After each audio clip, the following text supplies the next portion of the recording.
shame. All right, let's welcome in Michael Reagan, Newsmax contributor, president of the Reagan Legacy Foundation, and author of Lessons My Father Taught Me: The Strength, Integrity, and Faith of Ronald Reagan. Hey, Michael. Boy, where do you start? I don't know, but I want to remind the listeners and the viewers they could call and speak to you at 877-NEWSMAX, 877-639-7629. Let's start with the riots yesterday in Albuquerque, today, to a lesser extent so far anyway, outside in Anaheim, California. What do you make of all that? It scares me. It scares the hell out of me because, you know, I was talking to somebody today about 1976. 1976, nobody was angry. There weren't riots in the streets. There was honest honest debate between the Rockefeller Republicans and, you know, and the conservative Republicans, if you will, and my father ended up winning out. But there was no anger in that I see now. And as I was telling you off the air, and I've said this to a couple of people, there is so much anger and it's become so vitriolic. My concern is really for the health and welfare of the next president of the United States to live to see the end of the term.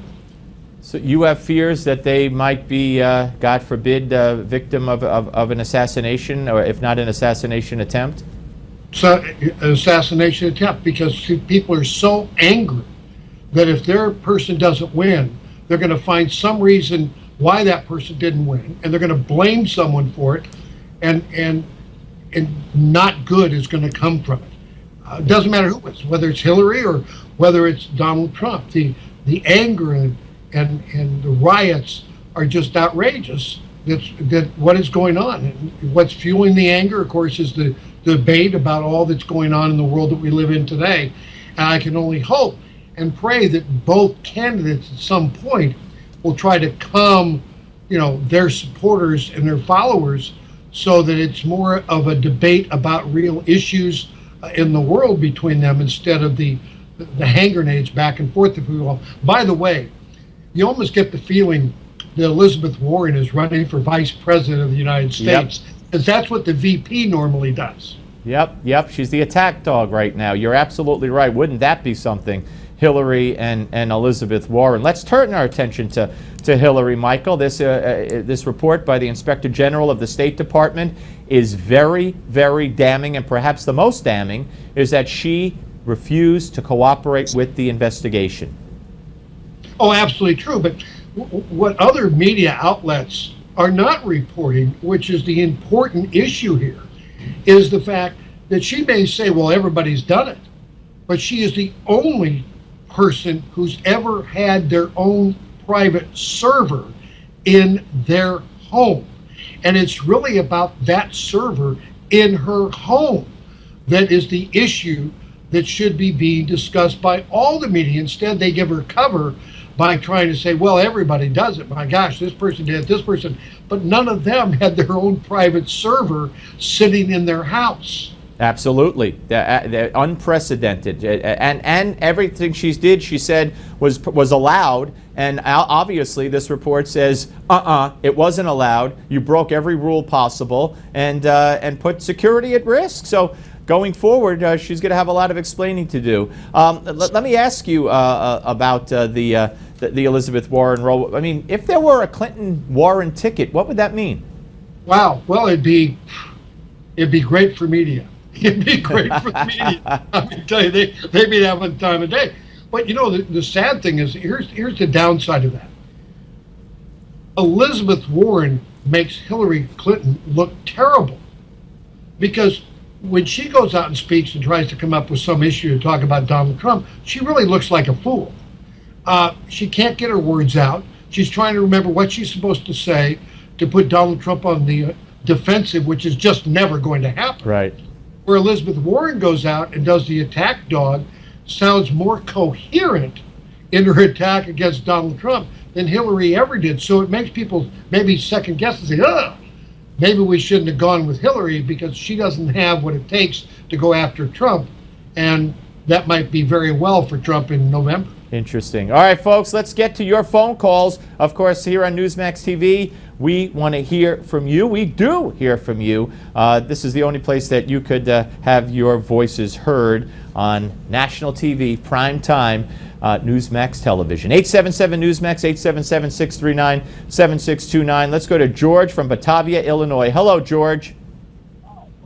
Steve, how are you today? Good, good. Thanks for calling, sir. Yes, want to go once again to Hillary Clinton. She will say anything, any excuse. The email scandal, and everyone else was doing it. It's unbelievable. But what else is very concerning is she's talking about within the first 100 days granting amnesty.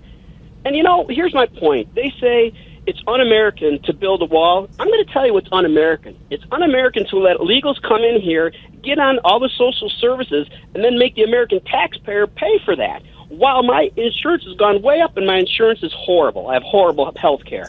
Thank you very much, Democrats and Hillary Clinton and Barack Obama. Yeah, Michael, this is going to be a huge issue, this immigration issue, and the Democrats could try to spin it any way they want, that he's a bigot, he's a xenophobe, et cetera, but people see what they're seeing, and they know what their situation is, and the threats from the left to be more liberal on immigration than Obama, that he didn't go far enough, that's not going to play well.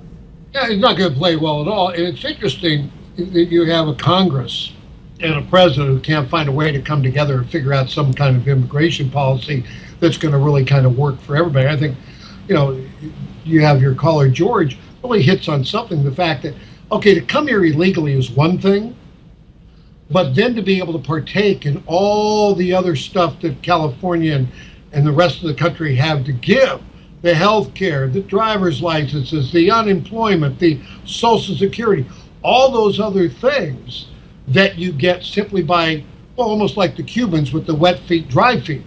And if you got dry feet, you're in. If you got wet feet, you're out. Right. And so you've got that going with the illegals, and that's a big issue. You would think that Congress would be able to find a way to work together with the president, but I think this president's never wanted to work with anybody. You go back to his first conversation with Eric Cantor. Oh, yeah. Said what? There's consequences to losing an election. I won, you lost. Right, yeah, that's a great way to forge a relationship. George, thank you very much. Roger is in Palm Coast, Florida. Hello, Roger. Yes, thank you for taking my call, gentlemen. First-time caller.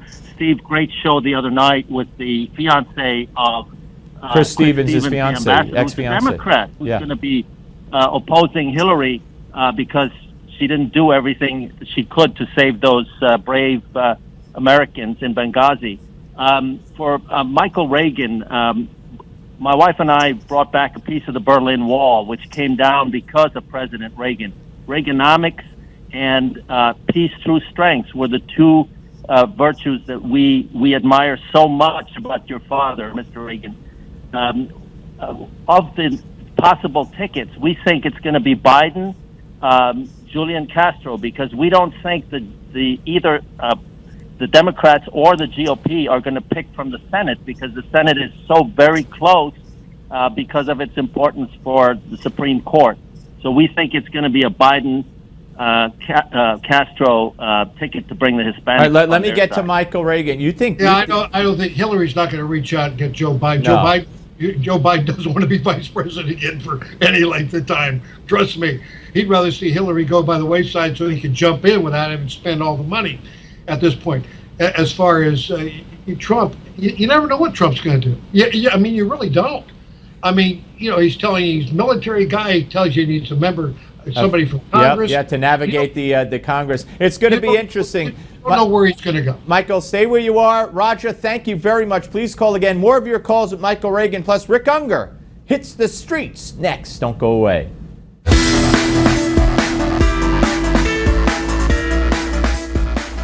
We reintroduce Michael Reagan, Newsmax contributor, president of Reagan Legacy Foundation, and author of Lessons My Father Taught Me, The Strength, Integrity, and Faith of Ronald Reagan. And interesting that one person said that kind of the violence is justified and it's Trump's fault because of what he's saying. That kind of mentality is, it's lawless, and it's like coming out of the mouth of an anarchist. Well, yeah. This is the America we live in today. We got social media world and what have you, get people ginned up, misquote people in what they're saying, or take things completely out of context, if you will, and it's interesting because their way of controlling their group of people. And that's what they're doing. And to watch what happened in New Mexico last night, to watch what happened here today in Anaheim, California, and seeing it in other places in this country is really, I expect this in other countries. Happened during my father's administration, but I really don't think it fits well here at all. And I think ultimately it's going to come down to the candidates trying to calm down the rhetoric that's going on in those groups that are anarchists, if you want to use the word. When you got professional anarchists, it's kind of hard to calm follow them down. Money. What's that? You're talking about Donald Trump having all kinds of money. There's money in being an anarchist. I mean, really, when you think about it, it's follow the money. Yeah, no, absolutely. You're being paid to be out there. Absolutely, absolutely. All right, back to the phones, ladies and gentlemen, with Michael Reagan, 877 Newsmax, 877-639-7629. And first up is Claudia from North Haven, Connecticut. Hi, Claudia. I'm sorry, Claudina. Hi. Hi. Yes, Claudina. Thank you. I marvel at the Democrats allowing all these illegal aliens in, and I marvel at what's her name there from Massachusetts. Elizabeth Warren. About Trump today, Elizabeth Warren, where she and her husband, when the bubble broke, were flipping houses. That's what I said, so yeah. She comes off as the 99%, but she's really the 1%, just like Hillary and Bill, making tons of money. But what gets me is I'm with George. I don't have any health care. I pay the penalty. And at the Laredo border right now, at any given time, you have 4,000 people, supposedly Cuban, that are being fingerprinted at $400 a day, giving $200 in cash and $200 on an EBT card. And even if they are criminals, rapists, and pedophiles, they are let into this country. And I can't understand why the Democrats think it's such a good idea. We had 38,000 people this month come in the country that they know of. And I'm infuriated. The money that we pay, almost $50 million on welfare now, mostly, a lot of them illegal aliens. And Claudina, not to mention the record number of Syrian refugees that Obama's going to make sure get into this country before his term is over. Michael? I tell one of the stories in my book, Lessons My Father Taught Me. One was taught to my father by his father, who did some things in the Roosevelt administration where he lived in Illinois. And he would try and find jobs for people and put them to work. And then all of a sudden, he was finding places for work, but he couldn't find people to do the jobs because they started paying people who weren't working. And my father's father said to my dad, when they start paying people not to work, why work? And my father taught me a long time ago, when they start telling people or they start paying you not to work, why work? And he was trying to tell me you better start working all your life. And that's what's going on today. The fact that you can make more money staying at home, getting unemployment, all the other things that come with it, than if you went and you had a job. They're talking about $15 an hour at McDonald's. My God, stay home and make 20. You're absolutely right. Claudina, great call. Thank you very, very much. Let's go now to Louisa, Virginia, and say hello to Victoria. Hi, Victoria. Hi. Thanks for taking my call. If I may, I wanted to make the comment that when I'm seeing all this violence going on and riots going on, where are all the police officers? Where, and I know that they are being attacked, which is unfair, completely unfair these days, but why are they allowing all this lawlessness to go on? Instead of, when I was watching the Dennis Michael Lynch one, and he says, they're like, well, we go in there and they can defuse it within 10 minutes. I don't understand why they're not doing something more about it instead of just standing around. Because Janet, and I let Michael agree or disagree, we live in a CNN world where the cops and the police chiefs, and they all know they're being watched, and they're being watched by the Justice Department, and they're being watched by viewers, and they're being watched by the radical leftists who comment on their actions, and they're told to stand down, or they're afraid to do what they don't may not have to do until it becomes imperative to do it because of backlash. Michael? I'll tell you what, I'm going to make a prediction. Are you ready with me? I'm ready. Here's my prediction. Whatever team wins the NBA National Championship, they will have riots in that town and they will burn police cars, and they will break windows, rioting because they're so damn happy their team won. I mean, this is crazy. You know, it's been crazy for years that these kind of things go on, and we allow it to go on. Yeah. Whether it's a basketball team who wins, or what's happening with Trump or Hillary, whatever it might be. We started to allow these things to go on, and we allow these people to have a voice. And if you don't shut the voice down, and it's the voice of riot, then you're going to get more riots, and that's exactly what we have. Yeah. All right, Victoria, appreciate you. Wait, Steve, you agree with me on the riots after the basketball? Oh yeah, well unfortunately we've seen it over and over. So Super Bowls, basketball, World Series. I mean, it happens. College sports. That gives them an excuse. Oh my God, we have an excuse to burn police cars. Yeah, and break into the store on the corner. Victoria, thank you. Let's go to Farmville, Virginia. One last call for Michael Reagan and Pat Buchanan coming up in the next segment. By the way, hello, Janet. Hi, thanks for taking my call. I love your show. Thank you. Go ahead. You're on, Janet. Well, I'm very upset, first of all, because of all the riots. Wherever Trump goes, there's riots. Wherever Hillary goes, there's nothing because there's no enthusiasm. But these riots are just because they're the same people who rioted in Flint and everywhere else. If the man who shot at the White House the other day had been black, I'm afraid there would have been more riots. But because he was white, we realized he did the wrong thing and he was arrested. But this is going on in the country, and these riots have got to be stopped. Someone's going to be killed. And first of all, I think Obama is forgetting that his mother was white and she gave him birth, and he is mixed, not black.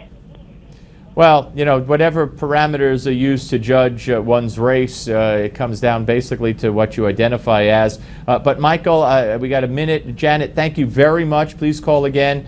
You know, your very poignant point made in the previous segment about how this doesn't bode well for the next president, and how you fear for them finishing out their term. And if this, of course, coming from you, a man who saw your father take a bullet and nearly get killed, it's very sobering to hear that. Yeah, well, and you look at the world that we live in today. It's an angry, angry world. They've been made to be angry. Of course, you ask someone why they're angry. They really don't know why they're angry. They're just angry because the guy next to them is angry. Right. And that's their excuse to be angry, to go out and burn things and hurt people and throw bottles and do what they do and throw rocks. And I am greatly concerned about the next president of the United States living to see the end of their term. Let's hope that it never becomes a legitimate concern or a reality. Michael, great to talk to you as always, sir. Thank you very much. Good to talk to you. Up next, folks, Pat Buchanan, then Jim Hoft of Gateway Pundit, and Julio Rivera join me on the panel. And more of your calls. Don't go away.